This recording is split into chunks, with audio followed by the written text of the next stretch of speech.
السلام علیکم ورحمت الله وبرکاتہ. ملګرو، نن د افغانستان وزیر خارجه مولانا امیر خان متقي صاحب د هندوستان په دوره باندې دی او نن د هغوی په دارالعلوم دیوبند کې یو تاریخي استقبال وشو چې داسې استقبال حالانکه دارالعلوم دیوبند ته لوی لوی علما کرام راغلي دي، مولانا فضل الرحمن صاحب، مفتی تقی عثماني صاحب، خو لیکن د دوی چې کم استقبال وشو د دې څه مثال نشته.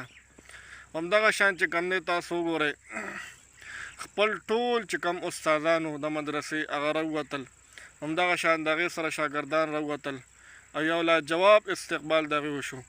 او بیا چې کم دی په بهترین استقبال کې هغوی دارالحدیث ته بوتلو او دغه شان چې کم دی سند یې ورته ورکو، یو اعلی مقام او مرتبه ورته میلاو شوه. نو یقینا الله فرمایي وتعز من تشاء، عزت زه ورکومه. تاسو وګورئ چې عالم ته الله رب العزت څنګه عزت او احترام او مقام ورکو. او دا چې کم دی خلکو دپاره سبق دی. کم خلک چې علما کرامو پسې غاپي، علما کرامو پسې خبرې کوي، همدغه شانتې تهمتونه لګوي. مولانا محمد قاسم صاحب هغه فرمایي چې کم یو انسان د عالم دشمنی کوي، اسې بیسا په عالم پسې خبرې کوي، نو دی دی چې کم دی د الله تعالی جنګ ته تیار شي. عزتمندو اسې بیسا د یو عالم بېعزتي کول دا چې کم دی داسې ده چې یو انسان د الله تعالی سره جنګ کوي. عزتمندو بل چې کم دی همدغه شانتې هغه یو پښتو چې کم دی متل دی چې د زرو په قدر باندې زرګر پوهېږي، نو د عالم په قدر عالم پوهېږي. چې یو کس جاهلی د عالم په قدر باندې څه پوهېږي. همدغه شانتې په عوامو کې ډېر خلک داسې شته چې د علماو سره مینه کوي، د علماو سره محبت کوي، د علماو قدر کوي، خو ډېر خلک پکې اکثر داسې د علماو اسې بیسه دشمني کوي، علماو چې کوم دی بېعزتي کوي، هغوی پسې خبرې کوي، نو دا نه وي پکار.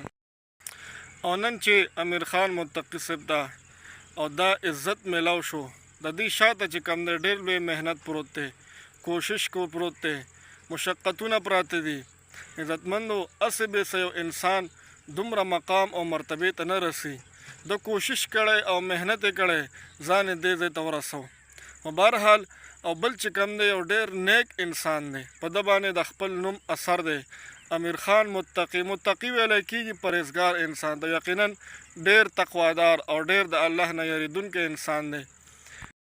او د دې دورې مقصد دا دی چې افغانستان د هندوستان سره خپل تعلقات ښه کړي، که ثقافتي دي که مذهبي دي او دغه شانتې سفارتي دي. افغانستان کوشش کوي چې د نورو ملکونو سره خپل رابطې ښه کړي، خپل تعلقات ښه کړي، ځکه چې کله د ملکونو یو بل سره تعلقات ښیي سفارتي، نو هغه ملک چې کوم دی ترقي کوي. افغانستان که تاسو وګورئ یو خو دا خبره ده چې افغانستان څومره مشران دي هغه ټول چې کوم دی مخلصه دي، علما دي، بزرګان دي، دغه شانتې کرپشن نه کوي. نو دا ځکه چې کوم دی په 3-4 کاله کې دوی ترقي وکړه. یقینا دا چې کوم دی د عقل نه بار خبره ده چې څو کاله په یو ملک باندې جنګ وشي او بیا د هغې نه پس چې کوم دی په 3-4 کاله کې دومره سټپ او قدم اخلي.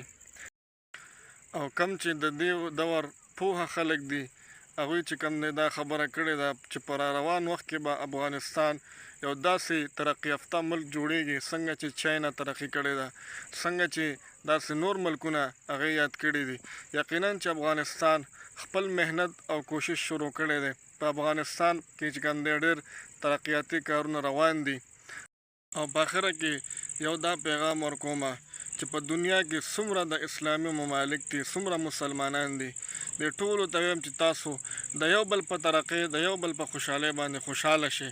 تاسو چې کوم دی اتفاق چې کوم دی برابر کې تاسو یو شئ، ځکه نبی علیه السلام فرمایي انما المؤمنون اخوه، بېشکه تاسو ټول چې کوم دی رونه یې، همدغه شانتې ټول درونو په شانتې یو ځای کېدل پکار دي، د یو بل چې کوم دی په خوشحالۍ باندې خوشحالېدل پکار دي.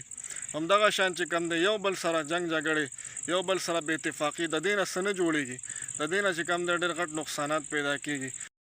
الله تعالی دې د افغانستان سره چې څومره اسلامي ممالک دي الله تعالی دې ورته ترقي ورکړي او الله تعالی دې مخکې بوځي.